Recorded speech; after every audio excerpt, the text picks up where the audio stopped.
Hello, hello.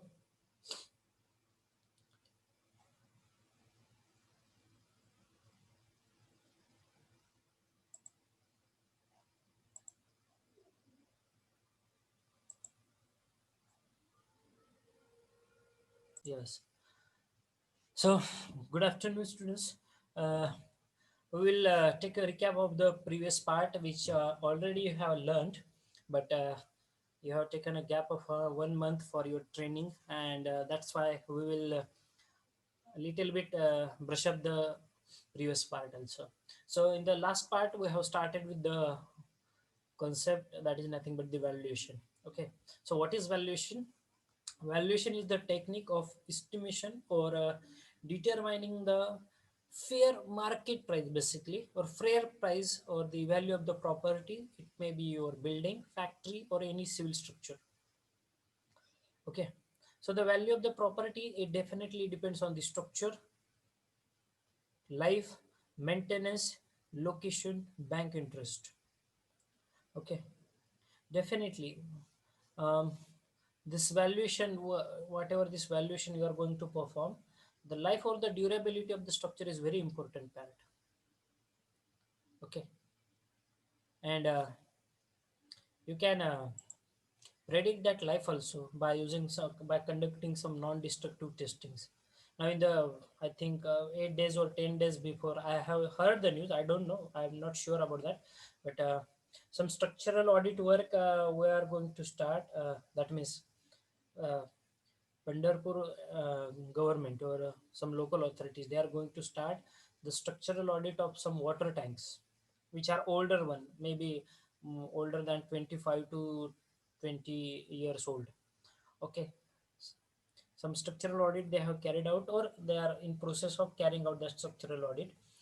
So forget about the valuation and all other part, but prediction of the durability or the strength of that structure is very important so that no one will hamper. Okay. As far as our valuation is considered, by conducting this NDT test, you can predict, no, sir, this structure will again be here 5-10 years more. So we will get a good price for your particular property. Again, location, it also matters. If it is in the heart of the city, you will get a higher price for your small value or small land. Okay. Then we have gone through the basic terms like cost, price, and value. Cost is nothing but the original cost of construction for the purchase, and that we have gone through. Then next slide. Purpose of the valuation, very important part. We have gone through. Uh, what is the first purpose? That is buying or selling of the property. Then fixation of the tax, fixation of the rent. Okay. Then security of the loans or the mortgage. Then compulsory acquisition of the land, valuation of the property. So by that, yeah, the purpose we have gone in detail about each and every aspect. What is the purpose of the valuation for buying and selling of the property? If you want to purchase a new land or a new structure, you have to do the valuation of that property. Why this valuation helps you? That valuation helps you. Suppose you are interested to purchase some bank loan also. So if you are interested to take a bank loan, that bank valuers at first they will make the valuation of your property, and then they will proceed for the loan purpose. Or if you want to sell your property, you have purchased your property 30 years before at a cost of rupees 5 lakh. Now after 30 years, that is in today's, that is 2nd of November 2020, what is the valuation? So you must have some knowledge about that. So for buying and selling, valuation helps you. That is again first requirement. Then fixation of the tax, tax on your property, municipal tax, wealth tax, property tax.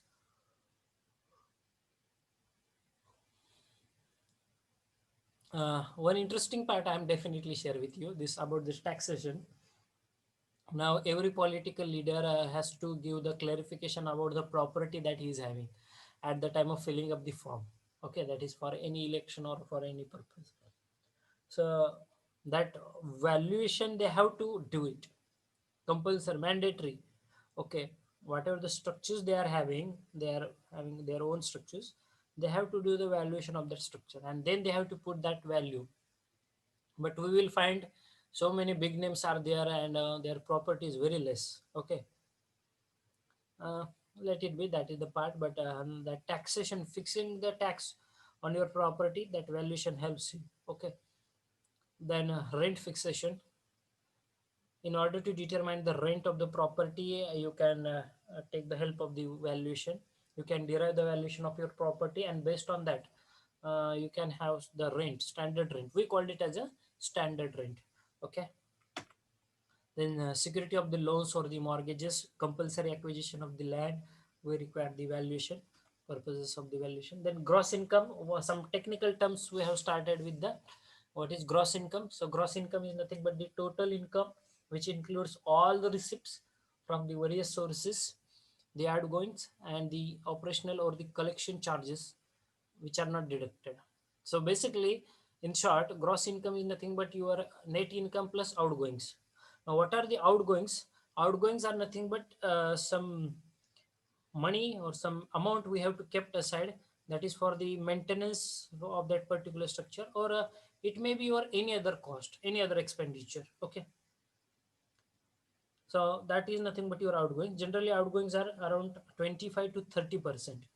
Suppose your gross income is 10,000, 10 rupees. So out of the 10 rupees, 3 rupees you require for the further maintenance, future maintenance of that particular structure. Okay, or any small little expenditures. Okay, so that is nothing but outgoings. It may be your tax also, whatever the tax that you are going to pay from your gross income. Okay, तुमच्या सॅलरीमधूनच तुमचा tax कटतो ना, बरोबर आहे. मग tax कटतो याचा अर्थ काय, तर gross income मधून tax हा तुमचा आउटगोईंग झाला. ठीक आहे. त्यानंतर net income. What is net income? Net income is nothing but the difference between your gross income and the outgoings. माझी मूळ वेतन 50,000 आहे, पैकी 10,000 रुपये खर्च होत आहे, तर माझं नेट इन्कम किती असणार आहे? हे 40,000 असणार आहे.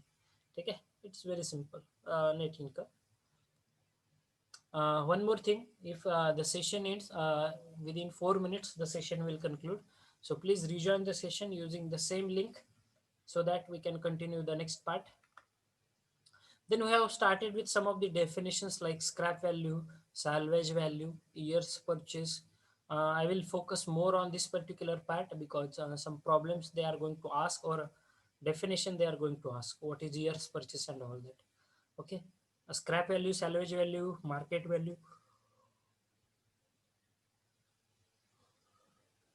book value, already you have gone through in your unit number 6. Okay, so what is years purchase? So years purchase is defined as the capital sum which is required to be investigated. Years purchase is nothing but the capital sum which is to be invested in order to receive an annuity of rupees 1 at certain rate of interest. Okay, so if you want to clarify it in Marathi. Okay, US purchase म्हणजे काय असतं, की आपण एक अशी रक्कम गुंतवतो की त्या गुंतवणुकीतून आपल्याला जी मिळकत असते ती 1 रुपया ही मिनिमम मिळकत असणार आहे. And at a certain rate of interest, काहीतरी दराने तुम्हाला ते 1 रुपया मिळतोय. मग 4% प्रॉफिट आहे, 2% आहे, 1% आहे, असं काहीतरी रेट ऑफ इंटरेस्ट आहे. त्याने तुम्हाला ते नेट ॲन्युइटी म्हणजे जे नेट इन्कम होते तुमचं, हे मिनिमम 1 रुपीज असणार आहे. ठीक आहे, म्हणजे तुमच्या गुंतवणुकीवरती. सपोज तुम्ही 1 रुपया गुंतवलाय आणि तो 1 वर्षासाठी ठेवलाय, त्या 1 वर्षानंतर कमीत कमी 1 रुपया तरी तुम्हाला, तुमचा जो ओरिजिनल 1 रुपया आहे, तुमच्या 1 रुपया व्यतिरिक्त तुम्हाला 1 रुपयावरती मिळालाच पाहिजे. ठीक आहे, at certain rate of interest. मग ते एकाचे 10 रुपये सुद्धा होऊ शकतात आणि एकाचे 20 रुपये सुद्धा होऊ शकतात. So year's purchase is nothing but that capital sum which you have to invest in order to receive an annuity of rupees 1 at certain rate of interest. Now basically there are two categories of the year's purchase. First one we called it as a single year's purchase, and second one is we called it as dual year's purchase. Okay, short form is YP, that is year's purchase. Now what is single years single years purchase and dual years purchase we will discuss in our upcoming lecture. uh, we'll proceed for the next slide. I'm just taking the recap of the previous session. Annuity, already we have gone through that. Basic definition is nothing but annual periodic payments for the repayment of the capital amount invested by the party. Okay, so whatever the investment that we are going to do, त्या investment वरती आपण we are expecting something. Okay, we are expecting some revenue from that investment. Suppose एखादा project चालू आहे, मी त्याच्यामध्ये 50,000 गुंतवलेत, तर महिन्याला मला त्याच्यातून काहीतरी 5 ते 7 हजार रुपये दर महिना चालू झालाच पाहिजे अशी माझी अपेक्षा असते, कारण मी त्याच्यामध्ये 50,000 गुंतवले आहे. मग हे जे काही मला पिरियडिक पेमेंट भेटतंय, मग ते मंथली असेल, 6 मंथली असेल किंवा इयरली असेल, that is nothing but your annuity. Okay, आणि ही annuity either at the beginning or at the end of each period तुम्ही भरू शकताय. जर तुम्ही इन्व्हेस्टमेंट करत असाल तर तुम्हाला पे करावे लागते, आणि जर तुम्ही इन्व्हेस्टमेंट केलेली असेल त्यानंतर तुम्ही नेट प्रॉफिटमध्ये ते घेऊ शकता. Less than 1 minute is left to conclude this session, so please rejoin the session immediately using the same link. याच लिंकनी परत लेक्चरला रिजॉइन करा. 1 मिनिटापेक्षा कमी अवधी राहिलेला आहे. And rejoin fast so that we can save our time. Okay, लगेच rejoin व्हा लेक्चरसाठी.